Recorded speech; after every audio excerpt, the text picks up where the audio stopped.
the incidence of disease went down by 80% over 2 years, 80%. And the other thing that I wasn't expecting, simply because I didn't know that they were measuring it, but they did measure home invasion, rape, and theft, and found that there was a 100% drop over 2 years in people in my structures.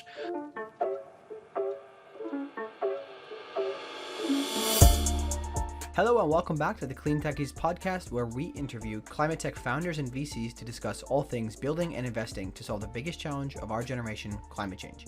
Today we have a bit of a longer conversation with Alex Blum, the founder and CEO of Applied Bioplastics.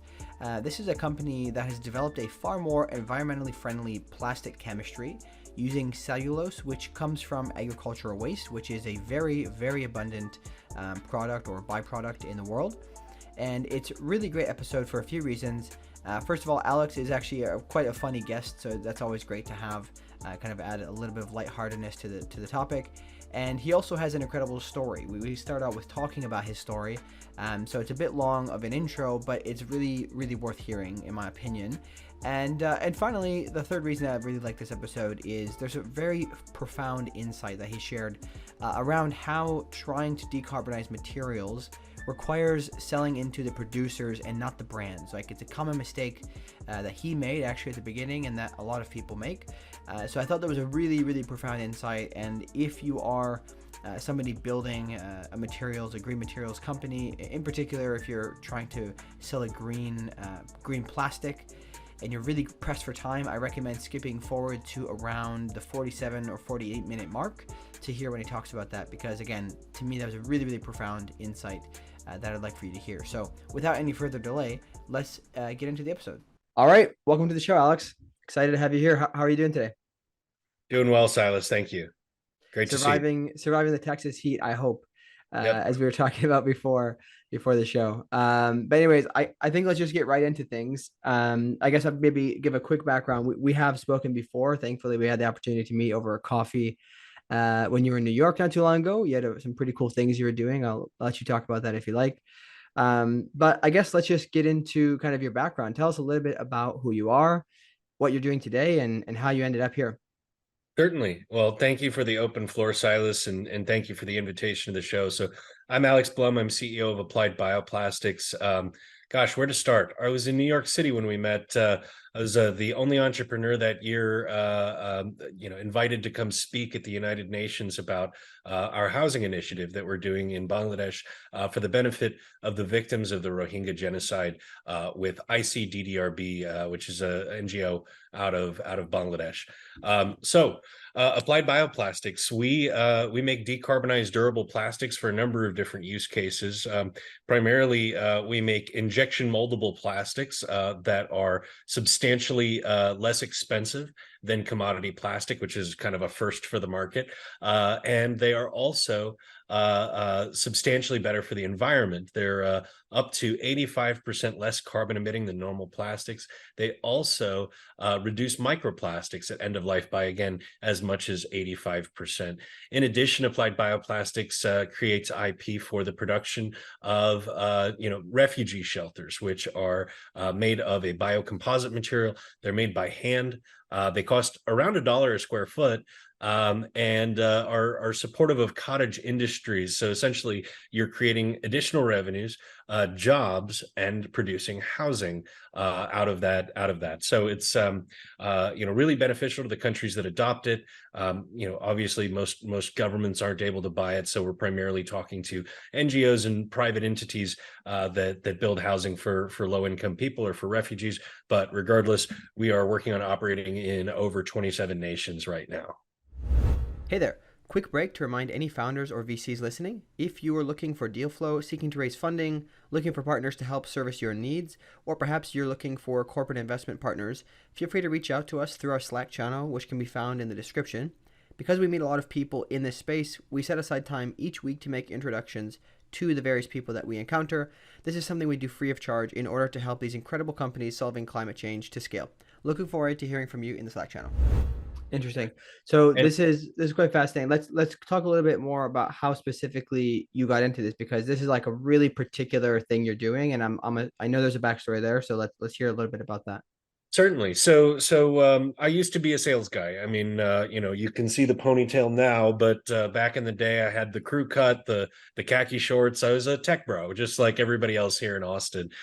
So I worked for companies like Oracle and Amazon, a startup called WP Engine, which does WordPress web hosting, and finally, my last job in Austin before starting Applied Bioplastics was Thousand Eyes, which was a network monitoring platform, which was later acquired by Cisco. Almost got to be coworkers with my sister. Actually, she's a senior security engineer at Cisco, but I exited that company and started Applied Bioplastics before the acquisition. Anyways, so in 2017, when I was working at Thousand Eyes, I closed a series of really major deals. I was always good at sales, but this was a year that I had never seen anybody experience, much less myself. Ended up closing my entire annual quota in the first 2 months of the fiscal year and received a $500,000 paycheck. Now, because I had been doing well in sales prior and I'm generally pretty financially responsible, I was debt free at 27, which is weird for an American, I know. But either way, I had this $500,000. I didn't have any debt. I didn't own a home.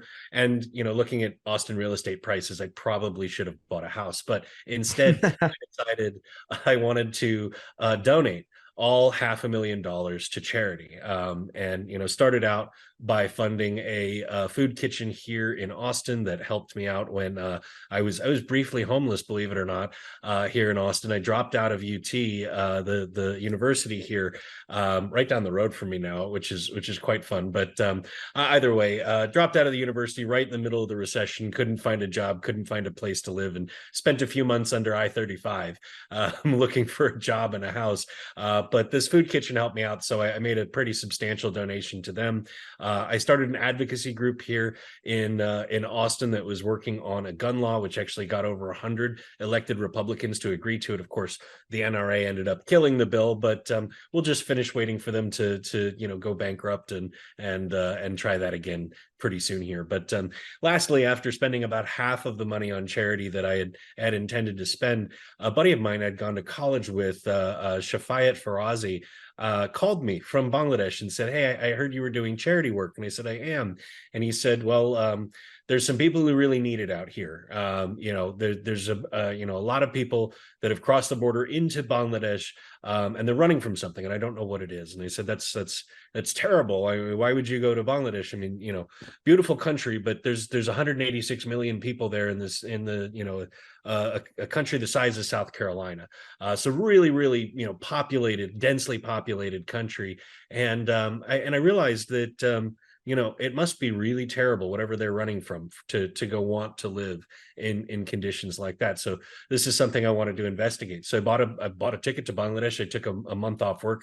Business was very happy to see me go. They were like, "Please stop selling stuff. You're very expensive this year." So I took a month off. I went to Bangladesh. I realized upon arrival that there were 2 million refugees, and I had about $250,000 left. And we're like, "What am I going to do? Walk around and hand everybody a dime and tell them good luck?" And like, that's not going to work. Like, how can I make a material difference to 2 million people with $250,000? So I realized that the only way to do anything of use to these people was to let the rest of the world know what was happening to them. Because at this time, is 2017, 2018, nobody knew what was happening in Myanmar.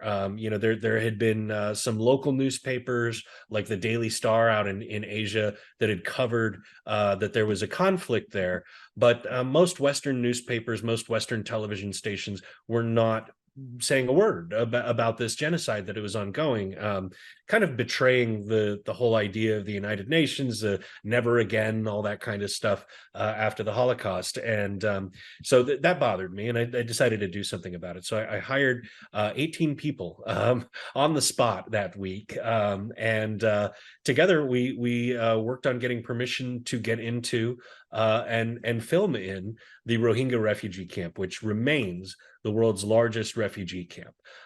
So there's 2 million people. The scale is mind-boggling. You can't imagine. When you think of 2 million people, you think of skyscrapers, right? But imagine 2 million people living in single-story tents spread out over a field. It's incredible. It's amazing in a bad way. Anyways, so this group of people and I did some stuff we probably got a little in trouble for. But not only did we film in the world's largest refugee camp, we also made it across the border into Myanmar and got direct evidence of the crimes of the Burmese government. We had a drone shot down by small arms fire. But long story short, we got the footage we needed to. And I'm sorry, I'll hurry this part up. We ended up making a movie off of that. It won a ton of awards, including the best short documentary at a festival in London, the World Fest International in Houston, and it was bought by a distributor who put it on Amazon. So really cool success there. Some of the evidence that we gathered was passed along to a U.S. senator who passed it along to the International Criminal Court at The Hague. So some of the footage we gathered was actually used by The Hague to try and hold the leaders of Myanmar accountable for their crimes against the Rohingya. One last thought about the documentary. It's called Blossoms from Ash. It's currently available on DocuBay, which is on Amazon. What we found, and I will repeat this because it's true. I have the receipts. We have the receipts. The world has the receipts. But the reason for this genocide was that the Chinese government wanted to run an oil pipeline through this area that the Rohingya lived, the area of Arakan on the coast, so that they could exploit some resources in the Bay of Bengal. Now, everybody needs oil pipelines, but normally nations do not murder for them. They just build them or pass a law saying that they can build an oil pipeline. But because of the unique situation between the Rohingyas and the country they lived in, it's a Buddhist nation. Theravada Buddhists, they're not really friendly to other religions. They don't really consider the Rohingya citizens, despite them contributing substantially to that nation. In fact, like 6 or 7 of the writers of their constitution were, in fact, Rohingya. But regardless, they don't consider them citizens, and thus they did not want to share the wealth that came from building an oil pipeline through their land. So instead, they murdered them all, or attempted to murder them all. Hey there. Are you building a climate tech business and looking for very specialized talent? Consider reaching out to our sponsors, NextWave Partners. NextWave are experts in talent acquisition, recruitment, and retention across the climate tech, renewables, and ESG spaces globally. So if your team is growing or you're looking to make a career change yourself, feel free to reach out to NextWave at next-wavepartners.com or reach out to one of their consultants directly via their LinkedIn page.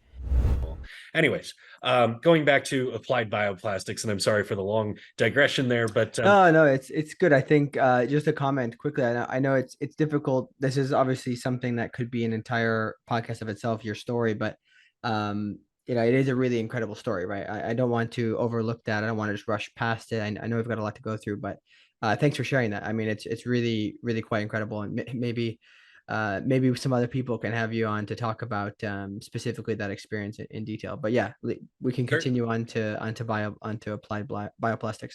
Absolutely. So while I was in Bangladesh, quite coincidentally, I attended a dinner while I was trying to drum up support for the movie.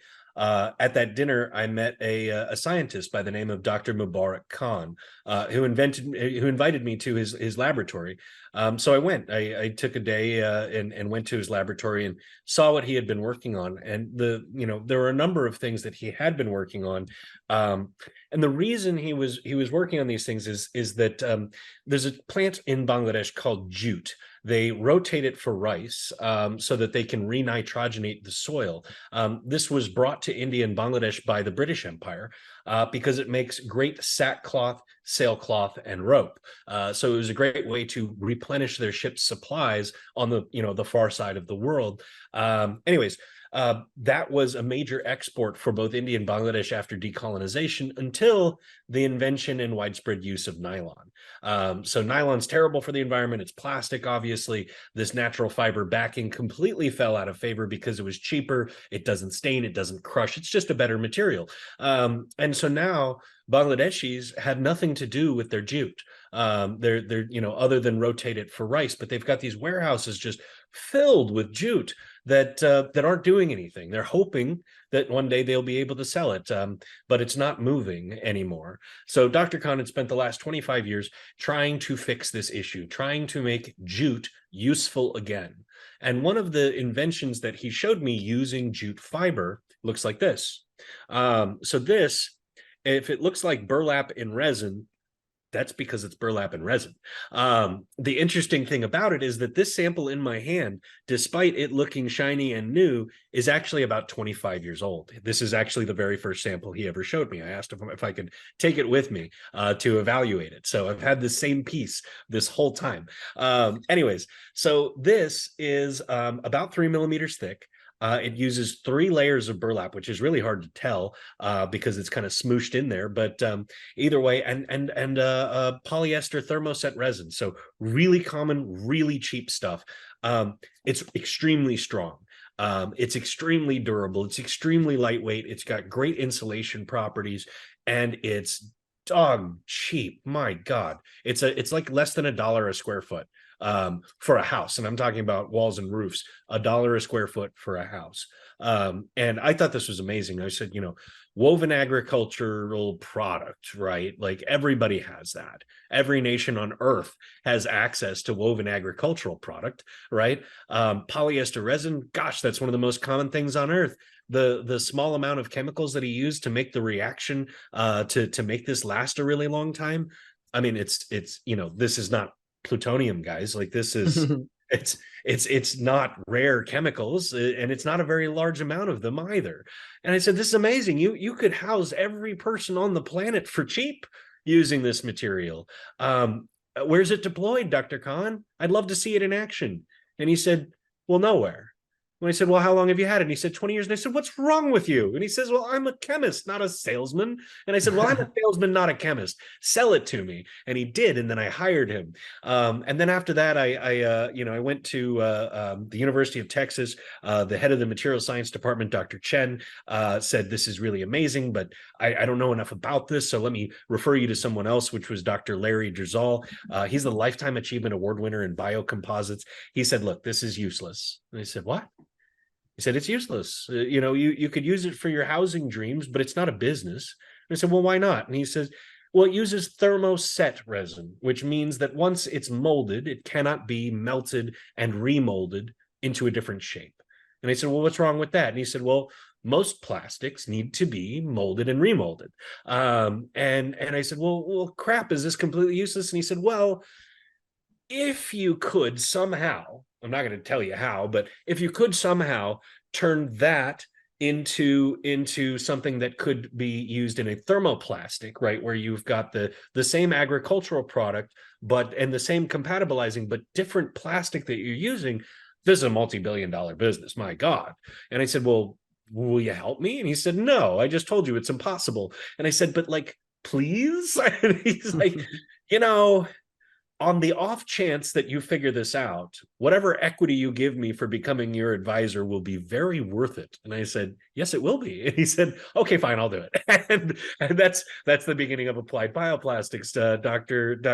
Mubarak Khan, Dr. Larry Drizal. I came home with this news. I talked to my roommate of now 7 years, but at the time, 3 years, and very close friend, Colin Ardern, who has a degree in finance, marketing, and international business. So he's got the resume, right? I'm just a sales guy. And I said, how would you like to be CEO of a new company making refugee housing and maybe potentially making injection moldable durable plastics? And he said, sounds like an awful idea. We know nothing about plastics, but I was thinking about starting a business anyway. He was going to start a coffee roasting business.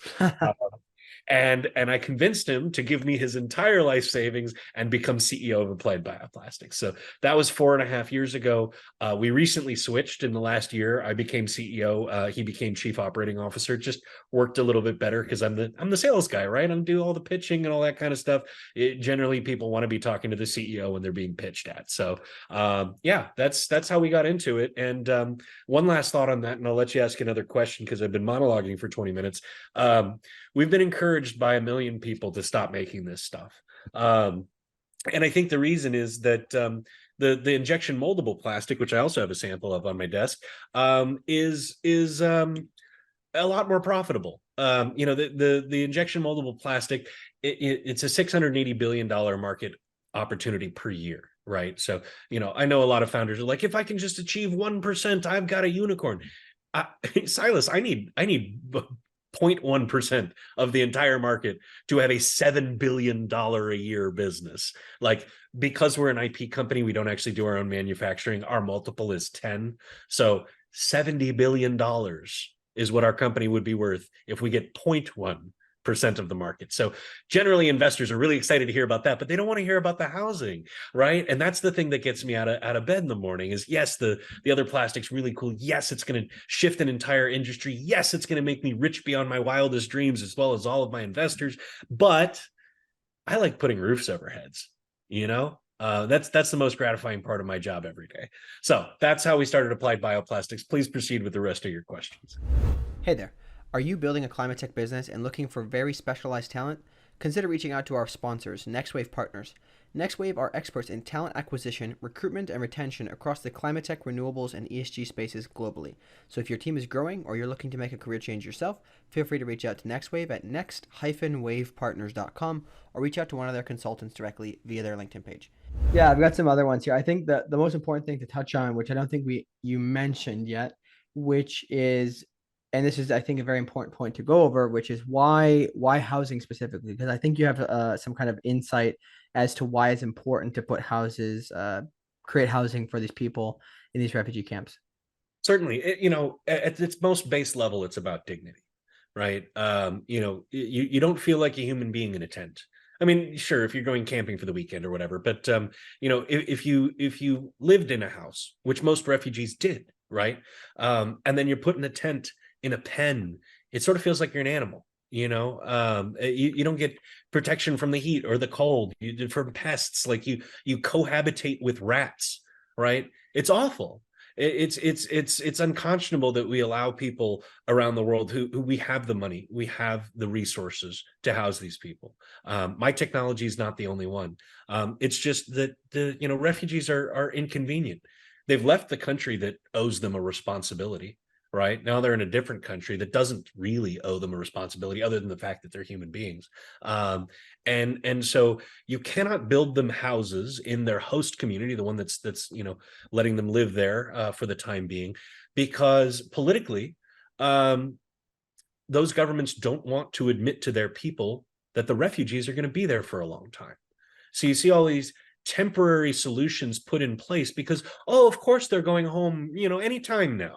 Right, I'm sure whatever genocide that's gonna end, and they'll be able to go home. Please, citizens, don't vote me out of power because I've decided to keep these refugees here. Right, so they have to pretend, like they have to have this veil saying, oh no, they'll be leaving in a year or two. Right, the average length of time that a human being spends in a refugee camp is 15 years. 15 years. Wow. So these temporary solutions don't work. But if you build them a house, they lose their refugee status, right? So you can't build them a permanent structure. You can't use, I mean, they do use, but you can't really morally use those tents. That's not right. So what do you have? And for us, what we have is something that allows the veil to be in place, because as being a bioplastic and being something that really only lasts for 70 or 80 years, it's technically a temporary material. So the government can have that veil saying, oh yeah, of course they're going to leave. We're just building them some temporary shelters. But on the other end of things, it's actually functional for 70 years, right? So it's, it also disassembles in flat packs, right? So once it disassembles in flat packs, you can keep it for next time, right? Or keep it for another disaster or something like that. So we enable the governments to approve of a more dignified house that doesn't put these people as much risk. And we'll talk about the risks here in a minute, but it allows for people to have dignity while governments can tell the necessary lies to themselves and their own people that these refugees may not be here for very long, right? So talking about the risks. So disease, right? I mean, if you look at the tents that most refugees live in, they're typically some form of treated bamboo or wood to prevent bugs or other things like eating it too quickly or something like that. And then plastic sheeting that is stretched over that wooden frame. A determined human being can get through that material in seconds. A determined pest like a rat can get through that again in seconds or minutes. Bugs can get through the holes and cracks in between the tent-like material, and attack the humans inside. So disease runs rampant through these refugee camps. I mean, in the last 5 years, all aid workers were evacuated from the Rohingya refugee camp during the COVID crisis, right? So they lost all of their help briefly because there was no way to stop the spread of COVID within the refugee camp, right? Cholera, malaria, diarrheal diseases. I mean, there's a whole list of these diseases that, in any other situation would be curable, preventable, treatable, that sort of thing. But in the refugee camp, they're not, right? So the only thing that you can really focus on that's economical is prevention, right? So prevention, how do you prevent these things? Well, you can't physically distance from people. Obviously, you've got 2 million people shoved into a tiny little refugee camp, so that's not going to work. You can't keep disease from getting into the camp. That's not possible. We can't even do that with normal villages and cities and stuff like that. So what can you do? What you can do is give them a house that has sealed borders and a door, right? So if they're not sick and others around them are, they can go behind that door, close that door, lock that door, keep people out, right? If they are sick, they can go inside and be sick inside, not around other people, right? So they can socially distance by being away from others. It keeps pests and rats out. I mean, our stuff is much harder and it's not appetizing to a rat either. So I don't see any reason why a rat would try to chew through it. But regardless, the rats won't be able to get in. And of course, those spread disease. And then because we seal the seams with a naval sealant, the smaller pests, the bugs, can have a much harder time getting it.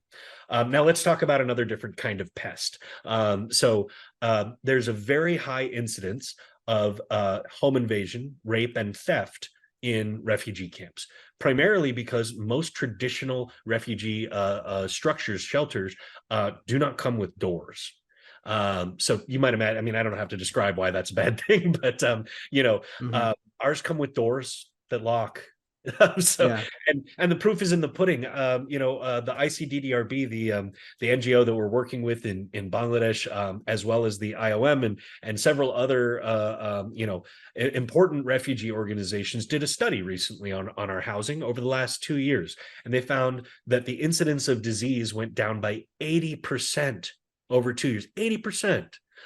Which is amazing. I mean, I was so proud to hear that. I thought it would have some effect, but I didn't think 80%. And the other thing that I wasn't expecting, simply because I didn't know that they were measuring it, but they did measure home invasion, rape, and theft, and found that there was a 100% drop over 2 years in people in my structures. And so that's why housing, right, is you can make a huge difference to people. And it's not soft-hearted, bleeding heart liberal sort of thing here. This is about real people, and it's about what these people could do, right, if they get out of this situation. Another thing that goes into that we believe we can help with is we're working on something. We're working on patenting something right now. Essentially, it's a paint. It's a paint that is made out of a compound that is often found in beach sand called titanium oxide. It's also used for pill coating, so it's quite safe. And essentially, what we figured out to do is make that photovoltaic. So it's a low efficiency solar cell that we've made with beach sand paint. So it's really cheap, just like everything else we make, and it generates power. And with some integrated wiring into the composite and a capacitor inside the house, you can build a rudimentary lighting system for the interior of these houses without making them too much more expensive. Now, why would you do such a thing, right? This, you're giving them luxury, right? Well, no. There's a functional. Sorry, I do my little Jim Carrey bit sometimes with my eyebrows. All but anyways, the reason you want to give light at night is not just for safety. I mean, there's obvious safety benefits to having light at night, but look, these people aren't going home. That's the reality. they won't be able to. It's very unlikely that Myanmar will take the Rohingya back. In many cases for refugees, that's always the truth, right? They're not going to go back. They have to make a life elsewhere. So how do you go about making a life elsewhere? Well, first and foremost, it's really god dang helpful if you speak the language of the country that you're moving to, right? But when do you have time to do that? Because when you're in a refugee camp, you don't really have a whole lot of time during the day. You've got too many things to do. You've got to stand in line for food. You've got to stand in line for water. You've got to stand in line for a shower if those are available. You have to go to classes if you're a kid, right? So there's not a whole, like, you got stuff to do. You don't have time, right, to study, and at least not while it's light out. But you do have time at night. And if you've ever been in a refugee camp, you know how dark those places get. Like you can see every star in the sky, which would be nice, if you weren't terrified of everybody else around you that you cannot see, because you cannot see your hand in front of your face, much less other people. So not only safety, but the ability to study the language of your destination country. Yeah. That's what that I does. mean, just generally speaking, it doesn't even have to be language study, right? It's just something, right? Because how are you supposed to prepare to make a better life somewhere else if you can't study anything, right? Books are super powerful. Exactly. I didn't mean to cut you off too much. I do want to get Oh, into the please go ahead. technology as well, but I think just broadly speaking, this is really fascinating to me, and I think it's really interesting what you guys are doing. I want to talk about the business side now. So let's try to walk us through the process from having the technology. It sounds as though, if I'm not mistaken, the technology was basically figured out by the time you came across it. There was just not a use case that was specifically set for it. So talk us through from when you kind of stumbled upon this through to commercialization. How did that process work? What are the big kind of milestones there? And where is it now? Because it sounds if I get this correctly, it sounds as though there's almost two different business units, right? One that's going to help with the housing, and then something that's going to be a little bit more commercially viable to fund the endeavor. So I know it's a big question, but let's go through that. Yeah, absolutely. And let's make sure that we get to the business model because that's really important. So the housing technology was complete when I found it. So the process of commercializing that has been simple but lengthy. So convincing an NGO to enable us to install structures to create a pilot. That happened about 2 years ago after about 2 years of work. And now that we've done a 2-year study on it and proven that it's successful and superior to solutions being used today, we were invited to speak at the United Nations about it. Now 27 nations are interested in adopting it, and we're working through that, right? So primarily we're working with like the Islamic Development Bank. We're hoping to work with BRAC. We're hoping to work with the IOM. Getting those organizations' attention has been a long process, but we feel like we're there. We've just received an order for 10,000 new homes in Bangladesh, and we are discussing with several partners about helping rebuild the housing in Pakistan from the recent flooding, as well as rebuilding housing in Turkey and Syria because of the recent earthquake. We're also working with a number of Caribbean nations and some of their NGOs to try to install, at least facilities for creating this. Now, this is going to get into the business model. So let's talk about facilities for creating both in a second. So let's go over to BioFi. BioFi is the name of the injection moldable plastic. Better board, BTTR board, is the name of the housing material. So BioFi, biofiber, right? That was not at all commercialized. We had to invent that from scratch for the most part, right? Like the idea of mixing plant cellulose with plastic was done, but the question was, how do you port that over to the chemistry of polypropylene polyethylene? So I'm not nearly technical enough to tell you about this. I hired people to do that. I am, my job here is kind of spirit leader, rah spirit leader, fundraiser, competition doer, and pitch man. But I'm sure your listeners probably don't care about the chemistry, but essentially, what we managed to do was make it so that despite the heat of the processing machines of plastic, that the cellulose will not burn. in those machines, because that's one of the biggest problems with natural fiber composites, is that the material burns. So we managed to make cellulose more heat resistant. We managed to make it bond better than any company's been able to do so far, using the basis of Dr. Kahn's formula on the housing solution. And lastly, ended up with like an injection moldable composite, or a technology that would enable that. So with that, let me hop into the business model, because I think that's really important. So we have a philosophy at Applied Bioplastics, and essentially it's based on the failures of the other 35 bioplastics companies that have all gone out of business in the last 20 years. They tell themselves 3 lies, and thus we do the opposite of those 3 lies, and that's why we will be successful. So the first lie is this one: people will pay more for my plastic because it's better. No, sorry, that's not going to happen. It's a commodities market. And if you don't have a commodity that's at least competitive on price, you don't have a business. So many founders, and unfortunately for me, trying to raise money from these exact same investors for those investors, this has ended in tragedy over and over and over. Is the pricing strategy is fine. They'll buy it because they want to be green. No, they won't. Not if you want to make a material difference to the world. Look, yes, you can go build a water bottle out of like recycled orphans' tears if you want.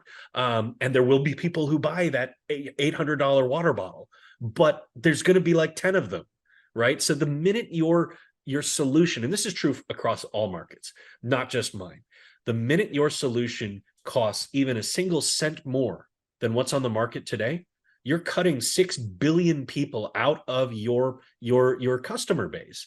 Most people on earth do not make choices about what they buy. They buy what's available.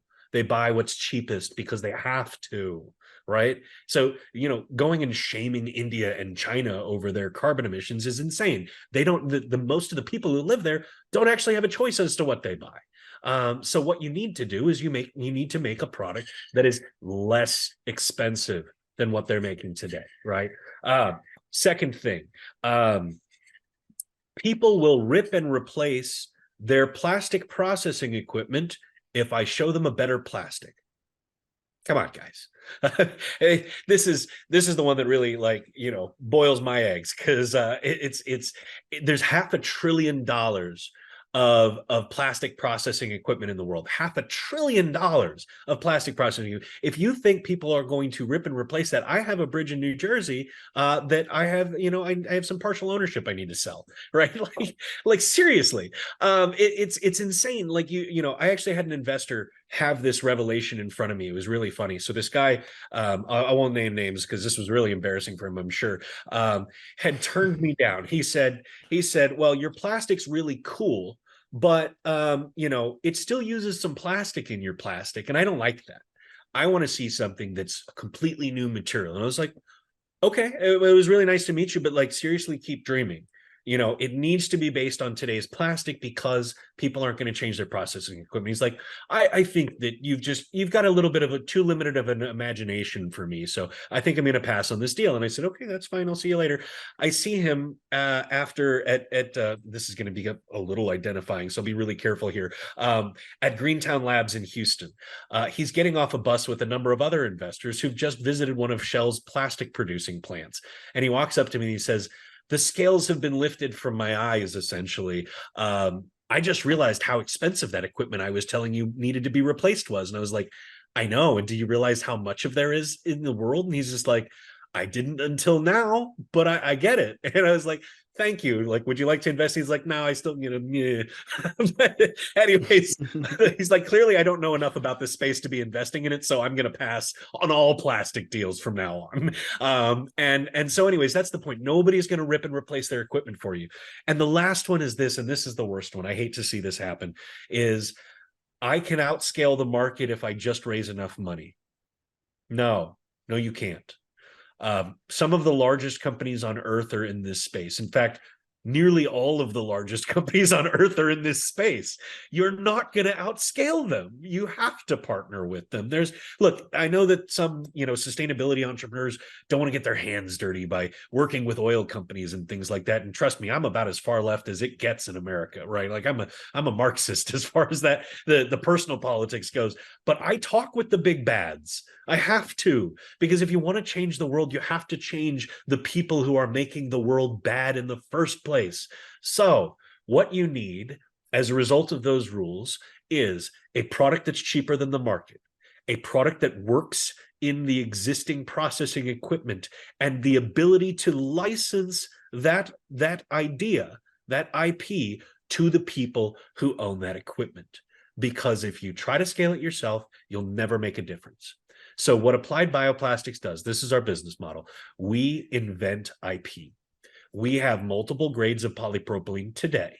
We have some recycled grades, some virgin grades. We have some using wood fibers, some using agricultural waste, and we're working on some using invasive species. But that's a tiny, tiny subset of the entire plastics market. So what our growth looks like over the next few years, we're setting up some rapid prototyping facilities now, hiring staff to fill those out. And what we're going to do with that is we're going to create thousands of grades of plastic across polypropylene, polyethylene, PVC, ABS, 3D printing stuff, like the entire world of durable plastics. We're going to address it by creating grades, and we're not going to produce those grades ourselves. We're going to license them. We're going to license them to companies that are already making those grades of plastic. Just, hey, a new version that includes your cellulosic fiber. So that's the business model. There is, we license to them the IP. Today, we help them find the agricultural waste. Tomorrow, or down the line, what we'll be doing is we'll be licensing the valorization process to large industrial farmers. What does that mean? Valorization is saying, you've got trash, let's turn it into something valuable. Generally, agricultural waste is unwanted material. It takes some processing, some drying, some grinding, some treating. We can teach them how to do that, right? And why would they do that? Well, they make more money, right? Instead of letting this trash just rot in a field, or I don't know, in some cases they burn it for energy. It's very inefficient, very dirty, not a good idea. We can teach them how to actually make money, right? Make more money on the stuff that you farm by selling not only the stuff that you meant to farm, but also the stalks and the peels and the other stuff that you wouldn't normally use, and then sell that to us. And we sell that to our licensees on the other side, who are the plastic compounders. Those are the people who make plastic useful. So for your listeners, just real quick, the plastics value chain, you got, say, Shell, a big oil company. They're making, fuels for the most part, right? And plastic is a byproduct of that. That raw plastic never gets used. Nobody uses it. It then goes to a compounder, that raw plastic, who the compounder mixes it with things, plasticizers, elasticizers, colorants, dyes, UV stabilizers, fire retardants, whatever you want, right? Just to make the plastic useful for the next step, right? So now they've got pellets with all those things in it, including the plastic. Then it goes to the injection molder, who makes a part, right?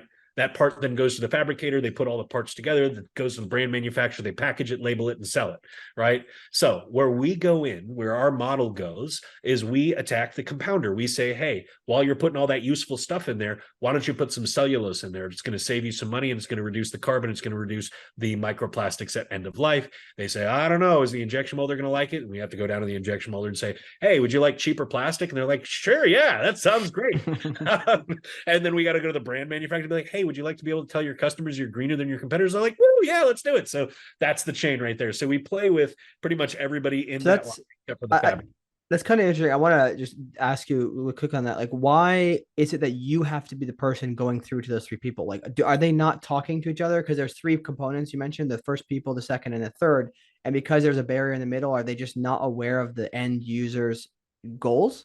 You know what's funny? I mean, I don't know when you're going to publish this, but I'm currently dialing like my old days in sales, because we've successfully done a trial with injection molders for some very large luggage companies. I'll leave it to your imagination, but some very large luggage companies, their injection molders happy with it, their compounders happy with it. Those suitcase companies have no idea we're doing this. So, and now the injection molder's telling us, I don't know, can we buy it without their permission? And I'm just like, I mean, it's your business, you tell me. And they're like, I don't know. And it's like, okay, what if I call Interesting. what if I called the luggage company and had them give you an approval? And they're like, oh yeah, that'd be great. We'll definitely buy it then. So now we're doing a call and LinkedIn campaign at these companies saying, hey, we've worked with your suppliers to improve your processes and save you money, but we need your approval to move forward. Right. So there is a big wall there. And what's funny that you ask, Silas, is I wasted 18 months prospecting into brands. I called them and I was just like, want to adopt my plastic? And they say, that's great. Yes, let's absolutely do that. We get all the way down to procurement, and procurement's like, we don't buy plastic. Like, what are you talking about? We buy parts. It was like, well, who buys plastic? Like, I don't know. We buy parts.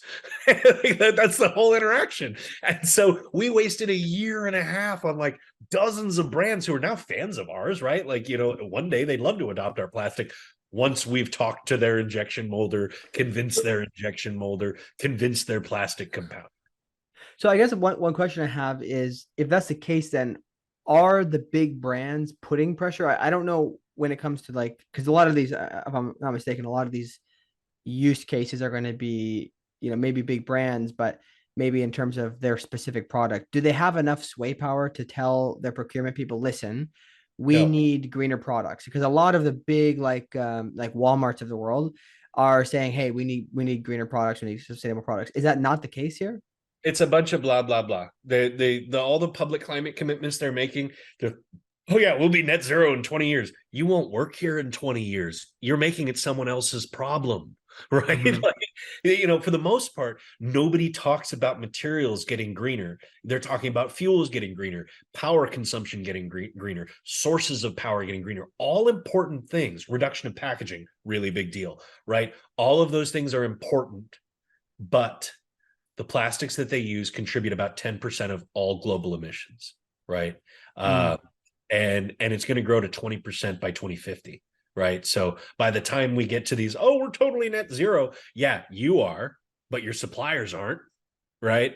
So that's the issue right there is that, and the problem is that big public brands like Walmart, yes, they get a ton of pressure from the shareholding public. They want greener, right? But Walmart doesn't have control over the vast majority of the products that go into their stores, right? They don't say what goes into it. The manufacturer in China often, or India often, is the one who decides what goes into those products, right? So they don't have the ability to change that as much as they may want to. It's not their role. It's not their Mm. place in the supply chain. So It's unfortunately really, for me, I have to go to businesses that you've never heard of. And the reason that's a problem is because no one's ever heard of them, nobody's pressuring them to get greener. So even if you had a plastic that was greener, they wouldn't adopt it. It also has to be cheaper. It also has to make them more competitive. And that's what I was saying earlier about those three rules is like, you got to understand the intricacies of this industry to understand how to sell into it. But more importantly, you got to know who actually has motivation to buy something that's greener. And the brands have the motivation, but not the ability, right? And the ones who need to have and do have the ability don't have the motivation. So you have to create yeah. it. This is I really think this is quite profound, because all you ever hear about is the brands, right? The thing, the end consumer, where people buy from. And like, I guess you think about it, Walmart isn't really, obviously they have their own brands, I believe, like value brands or something like that. Great And value. they Yeah. they they they manufacture those, but broadly Don't. speaking, they're a distributor, right? Oh, they don't. They don't that even great value, even their in-house label is done by a third party, likely in China, who does it to their spec. They say, I want a trash Mm. can that looks like this. And the Chinese company or the Indian company says, yes, sir, I'll make you a trash can that looks like that. And then you can package it and label it as great value. However, the person who's buying the plastic for that great value brand thing is in the company in China or India, not within Walmart. And it's not as if it's just a single, they're not just creating just for Walmart. They're a white label production company. So they have Correct. many customers. Oh, okay. Yes, yes. So So even in Sam's that Club. case, Yeah, yeah. Even yeah, the injection molder who works for Walmart also works for Sam's Club, also works for Costco, also works for HEB, also works for, like anybody who has an yeah. brand and needs an injection molder. Mm. There's hundreds or thousands of these companies across India and China for the most part, who make the same object for like hundreds of Mm. brands. You know what I mean? So like, Yeah, that is a good point. But so my point was saying, like, even though we view these as the brands, the right, brand in this case, specifically we're talking about Walmart, is actually just a distributor, right? And they can only that you can't just tell everybody that you sell their stuff like how they have to run their business, because that would be absurd. You don't know how to run their business, like all those things. right. So it's really, to me, this is very profound, because I think that despite having talked to a lot of people on the show, I don't think anybody has talked about the necessity to go directly to the people behind the veils, right, on where it's happening. So this is really, really cool. So I guess maybe you've talked about it a little bit, but I just want to ask you to double click on that slightly and give your advice to other companies trying to help decarbonize materials, or things that fall into this category of, the biggest companies you've never heard of type of category. So can you talk a little bit more about that? Certainly. Gosh, it's hard. Unless you speak Hindi or Mandarin, it's really hard, right? And I keep picking on China and India, but that's where the majority of this injection molding gets done. Same thing with rotomolding. Same thing with a number of other different types of plastic technologies, right? So, obviously I'm grounded in the plastic world here, but this is going to be true for the vast majority of businesses, is that they're not vertically integrated. There are a few. Unilever is vertically integrated in some ways. They're not vertically integrated in others, but it's rare, super rare. Companies have discovered over the last century or so that vertical integration, while it was the most efficient way to do business, like think big oil, think big steel back in the day, it's no longer. Because of the globalization of commerce, shifting responsibility to people who can do things less expensively than you can is the most profitable way to do business. Now, do I agree with that? Obviously not. Is that the way that the economy works? Yes. You have to get to the companies that you don't know, and they're very hard to find, right? Like, again, unless you speak Hindi or Mandarin, it's hard to look these places up, much less do research into them and bang the phones trying to get their attention. So, in my view, and now thankfully this is less expensive now. Working in emerging nations, where wages are lower, is going to save you money as an entrepreneur.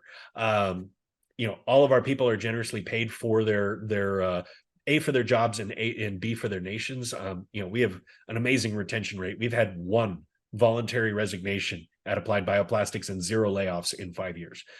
So just point of pride there. We treat our people really well. But the point here is, I have Hindi speakers, and I have Mandarin speakers, and I have Bangla speakers. So I can work in Bangladesh and India and China, because people know how to do the research there. They can do the reference work. They can do the other stuff. So as a founder, if you're a solo founder, you only speak English, you're trying to build a materials company, good luck. But also hire people, please, who speak the languages of these places, because you're not going to be able to make a difference otherwise. You can call the brands all you want, you will spin your wheels, you will spend time, you will spend their money, and you will lose your reputation. Because the thing is, when you get there to procurement, you've done all the things, you've talked to the VP of sustainability, maybe you're really ballsy and you called the CEO and you build a relationship with him, good job, but they can't do anything with what you've told them. So now you've wasted their time. Now, are they ever going to talk to you again? Maybe, maybe not.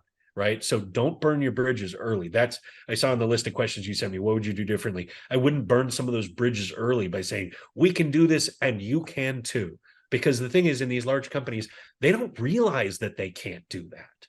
Right. It's the guy in the little procurement office in the basement who realizes that they can't do that. The CEO's like, hell yeah, I can.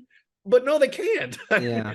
I've literally, so I'll give you another example. I was talking to a guy who makes bidets, perfect use case for us, by the way, complete plastic body, needs to be cleanable, needs to be sanitary. Cool. Got it.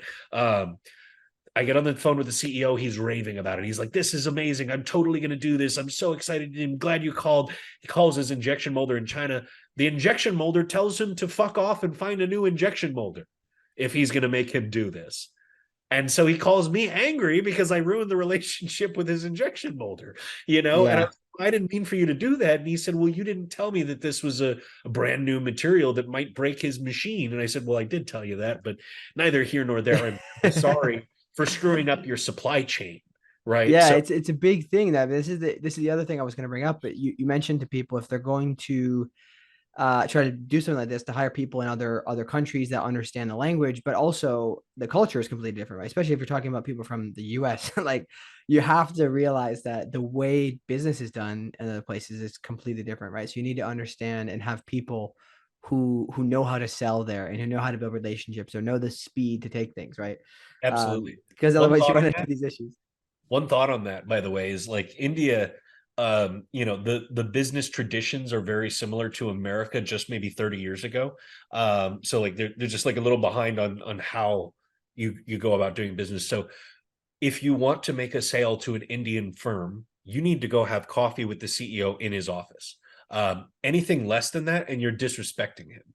If you've sent him an email and haven't offered to visit, you're rude. If you've given him a phone call, for Christ's sake, that does not include an invitation to coffee, wow, you just burned that bridge, right? Like Wow. that, it's over. You're not going to do business with that company. And if you don't know that ahead of time, you're going to ruin these relationships. And again, that's why you're absolutely spot on the money. It's not just language knowledge, it's cultural knowledge Yeah. that you need to work in these places. For anybody who's not familiar, there's a really good book called The Culture Map. I recommend people read if they're Oh trying to yeah, great sell book. into other places. Super, super impactful. Great book. Um, all right, we're running out of time, but let me see where I want to go here. I think probably just real Let's do quick, regulatory because I have like an hour long rant. We could, we we'll have to skip that one. could One thing I want to ask just really briefly would be if this. So you talked about, I think you mentioned 10% of emissions are from plastics. If this plastic alternative was used kind of very, very broadly, what could the impact be to reduce global emissions? it would bring it down to about 1.5%. If all plastic was using my tech today, instead of 10% of global emissions, it'd be Okay. 1%. Okay. So we're talking So about hundreds of millions of tons of CO2 avoided. yeah, so I think that's again really important. I definitely have to clip that because that is an extremely important point. The other question I wanted to ask was you mentioned licensing the technology, and I just maybe this is like a small point, but I was curious about this is if you're charging a licensing fee, doesn't that technically add to their total cost? Because before, I'm assuming they already had the tech and they didn't pay for a license and they were just procuring raw materials, or is that incorrect? No, that's incorrect. And so let me explain. So today, what they're doing is they're buying plastic. Plastic usually costs between $1,200 and $1,800 a metric ton, depending on the time of year and whatever else like that, right? So that's the range, those 12 to 18. They're compounding it with their normal additives, which adds some cost, and then they're selling it to the injection molder. What we're doing is saying remove up to 85% of that 12 to $1,800 plastic and Mm, replace it with treated agricultural fiber, which costs around $300 a metric ton. So it's about 75% less expensive. Then you have to add in the special technique.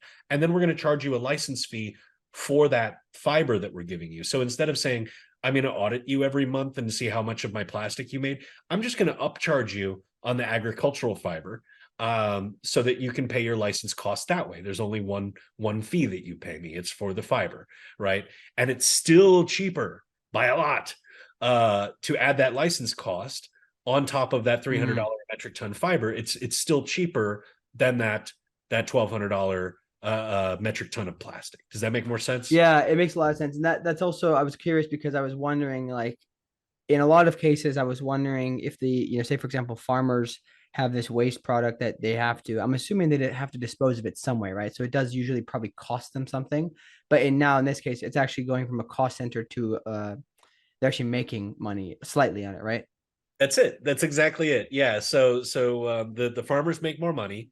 Instead of losing money, honestly, they usually pay people to haul this stuff away or to chop it into little tiny bits and then leave it on their property, and then it rots and creates methane, which is bad for the environment but cheaper for them. And turn it into a profit center for them. Take your trash, Mhm. sell it to me. Right? I'll The buy it. I'll put incentives, real money. yeah, the incentives are all there, and I really like this. And then one thing I wanted to make sure we got to is so essentially there's two business models here, or sorry, two business units essentially. The housing and then this licensing business. How do you work those together? Is it mainly, hey, we happen to have we have two business units essentially, and one is more kind of just impact oriented towards people. Obviously, there's some environmental impact, but towards the people, and then we also have this licensing business. How do you separate that out? Is it just a certain percentage of profits that you're pouring into building houses? Like how does that work?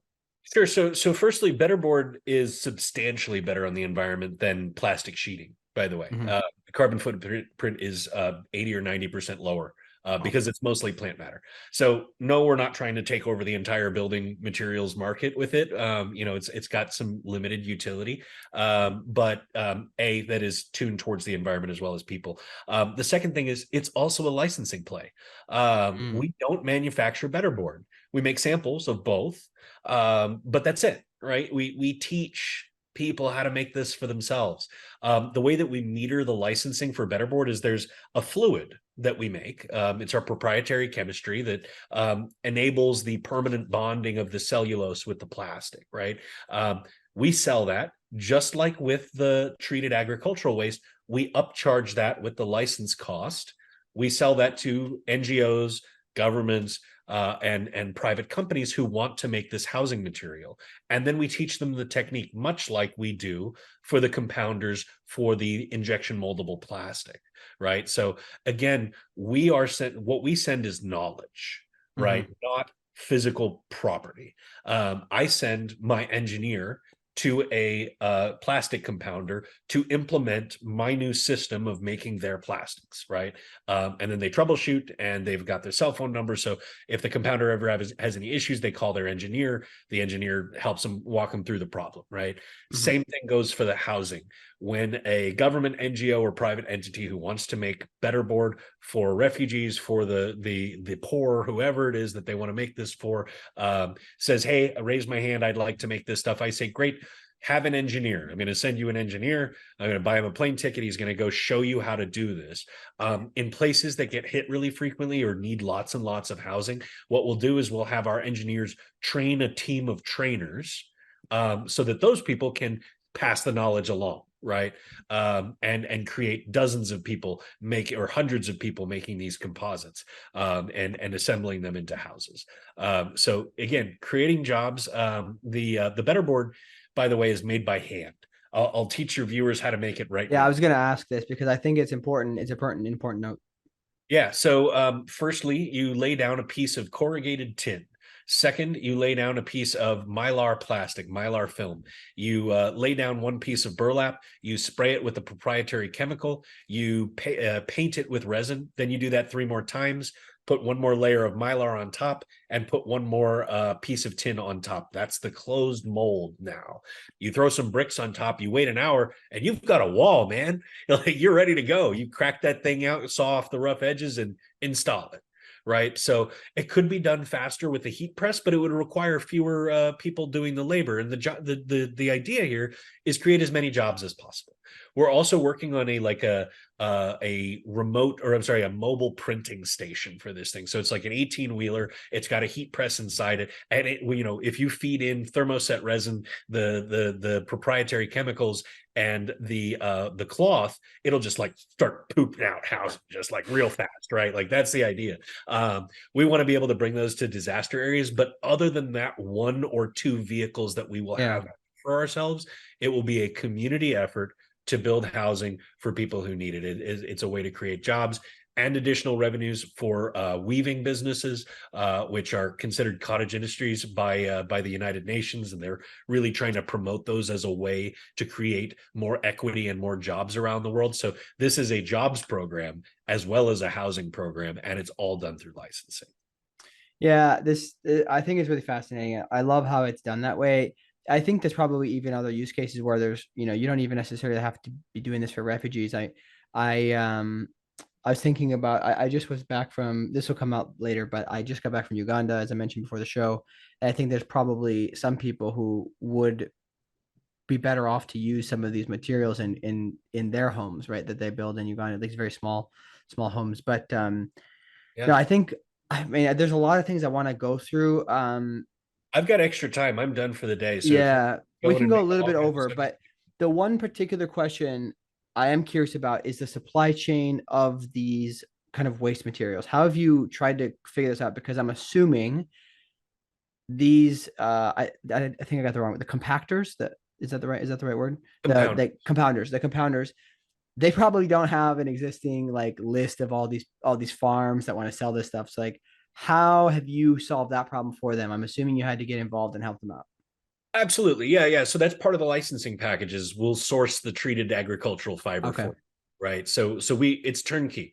You adopt the technology, we get you what you need. Our chemicals, our techniques, and the basic fiber that you need to be able to use. That's why, by the way, today we do it sort of piecemeal because we don't have a lot of customers yet. Yeah. We go to the provider of the agricultural waste. We say, we need this much. They say, cool, that's not anywhere near the amount I completely produce. So here you go. I'll just sell it to you.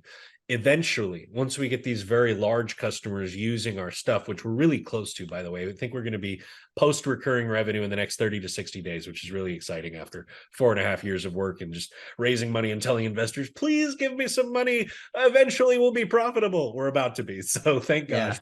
Um, Anyhow, that's the point of licensing the other side. Once the capacity goes up on the customer side, the capacity must go up on the agricultural waste side. So essentially, instead of saying to the guy, hey, I need a little bit of your agricultural waste, I'll treat it myself. Hey, I need all of your agricultural waste. Can I teach you how to make that valuable, and I'll pay you even more money for that. And then when you're done with it, I'll buy your entire stock every season, right? So if making that side of the business a lot more efficient by saying, I will take it all, give it to me, and then I can easily measure capacity, because industrial farmers at this point, they know exactly, like nearly down to the ounce, how much yield they're going to Yeah. get off of each field. So it becomes really easy for my business to predict and then transfer, right? Yeah. Eventually one day I think we'll probably have like warehouses, that if there's like an off season or something like that, we'll gather some stuff, Yeah. and just to make sure that all of our customers have enough agricultural waste. But gosh, we're nowhere near there. I Yeah. I mean, mean, that would be a good problem to have, right? yes, just to be clear, and I get this question a lot, is like, well, what if you run out of cellulose?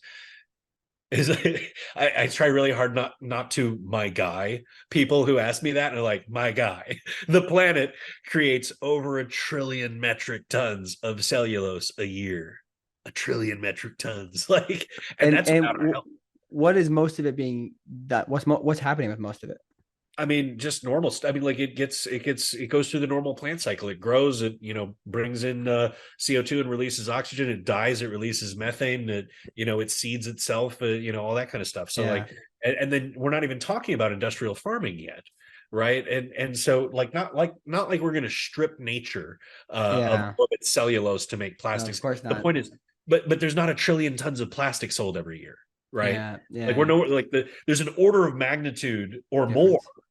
Yeah. difference between the amount of cellulose produced by the earth and the amount of plastic goods consumed by the earth. Like Yeah. it's not close. Like we're not going to Yeah, I run out. mean, it's also interesting to think that obviously there's kind of practicality things around local supply chains, but you could consider, I don't know where most of these plastic manufacturers are globally, but actually that'd be a good question. Where are a lot of like plastic producers globally? You said you talked about India and China. Is that where a India lot of and them are? China are a lot of it. There's Antwerp, there's Houston, and those are the big hotspots: is China, India, Antwerp, Houston. But obviously, Saudis make a lot of oil, which means they make a lot of plastic. So there's some in the Middle East as well.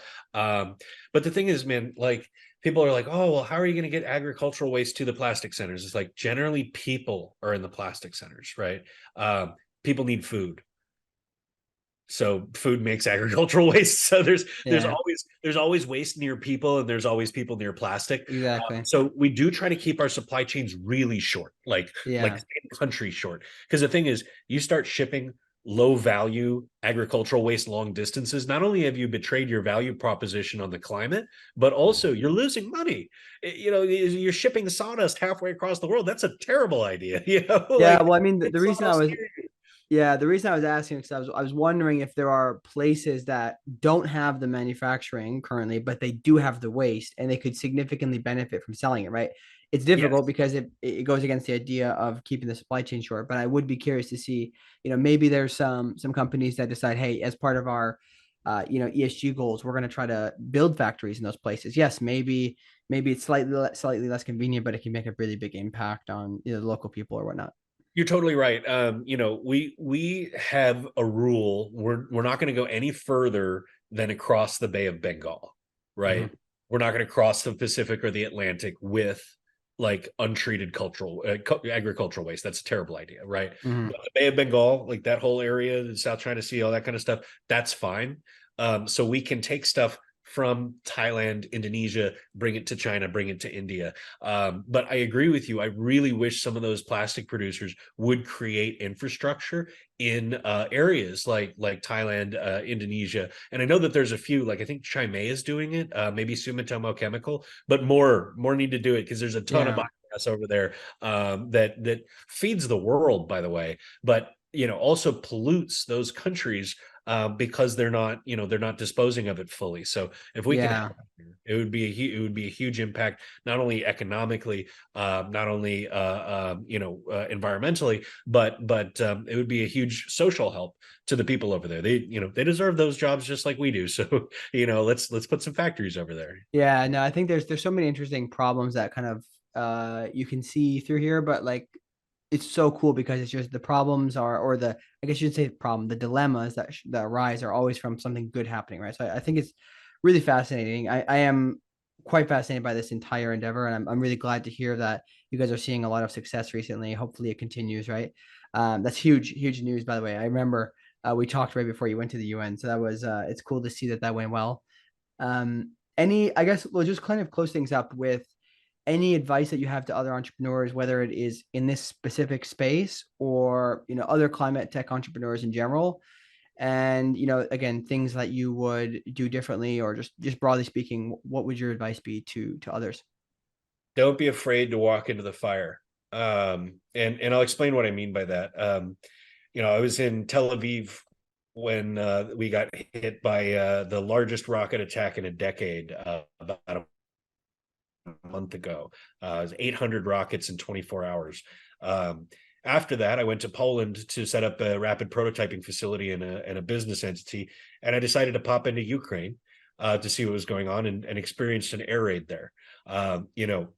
These things are not me just trying to demonstrate the size of the bulge in my pants. I'm trying to talk about if you don't risk things, and I understand that starting a business itself is a risk, but if you don't risk things and you don't go where others aren't willing to go, like talking to the big oil companies, like walking into a war zone, like doing business in China and India and places that you don't understand, you're going to lose. So you've got to be willing to walk through the fire in order to be successful and in order to make a difference. Because the reality is, look, if you want to do some feel good technology, and I hate to crap all over an entire industry, but if you want to do sustainable fintech, I could not give a crap. But if you want to go make a real difference to real people, for the most part, those people who need a difference made are not here in the West, right? You need to be comfortable going to dangerous places, to different places, because they're not really all that dangerous, right? They just seem dangerous because they're unfamiliar. So if there's any room in your budget to travel to go make things happen in other countries, that's where you need to do it. Look, employees are going to be cheaper. You can treat them even better. Like you could either underpay one American or you could overpay several Indian people. It works, right? Like you can make people happy and you can make a real difference if you're willing to go overseas, if you're willing to put yourself in uncomfortable places, if you're willing to literally be under artillery fire. Any of those things. I would say go for it, do it. I hope that this advice doesn't get anyone killed.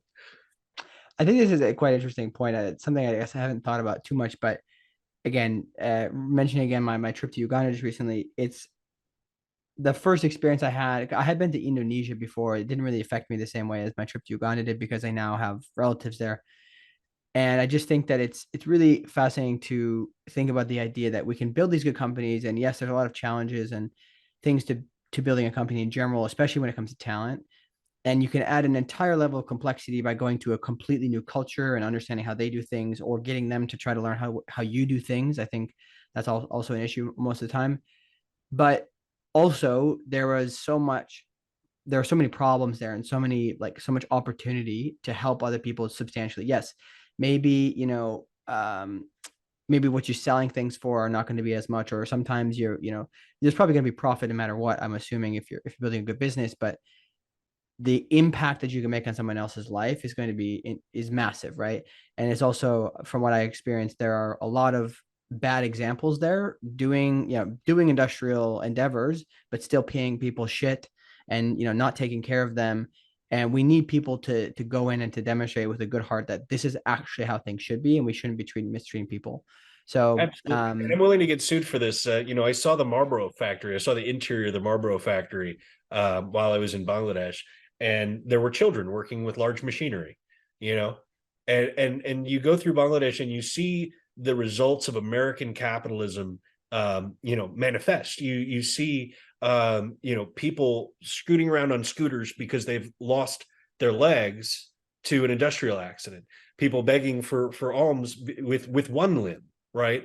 One remaining limb, because of industrial accidents. Who is it that's putting those industrial machines there? It's Americans, and it's British people, right? And that's wrong.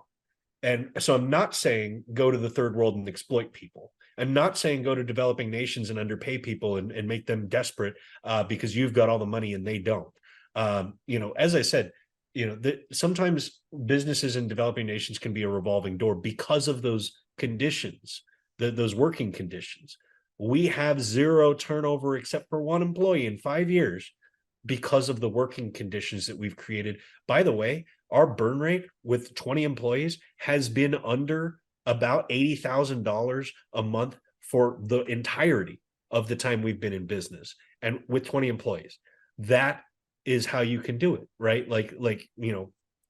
Of course, I obviously don't pay myself very much, but what founder gets paid a bunch of money, right? What early stage some, but the wrong ones get paid a lot of money. The ones that are not doing exactly. it right. Exactly, right. So I mean, there have been months where I went without salary, but have I ever asked a single employee to do that? Of course not, right? Now, am I the most highly paid employee? Yes, but I'm the CEO, right? So it falls to me. So when the company's doing poorly, I take the pay cut, not them, right? Yeah, yeah. And that's why we have high retention despite working in emerging nations. So you're absolutely right, is that, not that they need examples, but we Americans need to set the example of healthy capitalism and other, like, if you're going to insist upon capitalism as an economic system, then you at least need to make it compassionate capitalism, right? So don't be paying people, 2 cents a day. I saw somebody bragging on LinkedIn the other day about this. He's like, yeah, I could pay these guys in Malaysia like 13 cents a day and they're happy. And I'm like, are they? Have you ever talked to them about it? Yeah. And you're bragging about how much you're underpaying them on LinkedIn. And I couldn't be more sick, because that's the sort of thing, when I say I work in India and Bangladesh, people are like, oh, you're one of those guys. I'm like, no, I'm not. But Yeah, there's a big stigma that. on it. There's a lot of people who just assume, right? They assume that that's how it's done. I don't know. I think It's a fair and safe assumption, because yeah, Americans and British people have been abusive to those people in those other nations for decades. Not yeah, just colonization, but post-colonization. They're still economically, colonized, right? We've yeah. decolonized. Oh yeah, you can run your own country, sure, yeah, but we're gonna functionally enslave you in your own country by artificially depressing wages. And so we think that's BS here at Applied Bioplastics. One thing that we tell every investor is, look, culture is really important to us. We've got this culture fundamentals Bible. There's like 44 values within it that we expect our employees to live up to and ourselves to live up to. But here's the thing we offer: not only will we give you the culture Bible, how about you pick anybody out of my org chart and I'll introduce you to them with no prep. Anybody, ask them how I treat them, ask them how the business treats them, ask them how well they're paid, ask them whether or not they have plans to leave, right? It's And important. I would challenge any business that does business in developing nations, in India, in China. I would challenge you to try the same thing. See how that feels. Why don't you CEOs out there call your call center guy down in India that you're paying 10 cents an hour? Why don't you call him and see how he feels, right? And then fix it, right? Like, I don't Yeah. want to be the leader. I think it's sad that a tiny unfunded startup is the leader in ensuring their we're the first company in Bangladesh to offer dependent health insurance. The insurance people didn't even know what we were asking for. They said, I want to insure my employee, but I also want to insure their family. And they're like, oh, we don't sell that. And I was like, well, I'm paying you in dollars, so can you sell that to me? Yeah. And they're like, oh, There you go. sure, yeah, of course. Yeah. But it sucks that we're first. on that kind of Yeah. stuff. It sucks that we're best on that. I want to see every American company do that. I want to see us look, if you're going to export labor, at least be fair about it. Yeah. No, I think this is good. I think there's a lot of things we could talk about, but I like where we've ended here.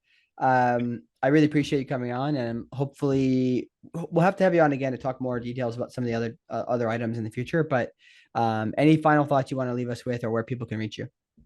Oh yeah. So you can find us at I mean, gosh, we're not very present on social media, but we do have a Twitter, A Bioplastics. We're also, I think, on Instagram. I'll have to check. Easiest place to find us is LinkedIn, linkedin.com/applied bioplastics.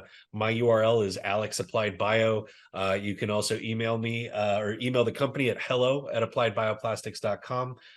Look, if you're a cellulosic biopolymer PhD and you're looking for a job, please reach out. If you're an investor, by God, please reach out. We are so undervalued right now. We're about to take off. It's your last chance to get a safe note from Applied Bioplastics. Like by the time this airs, you might have a month. So Yeah. reach out to Silas. He knows how to I'll tell the VCs. I'll tell the VCs right after we get off here. But all right, man. Well, I appreciate it. This has been great.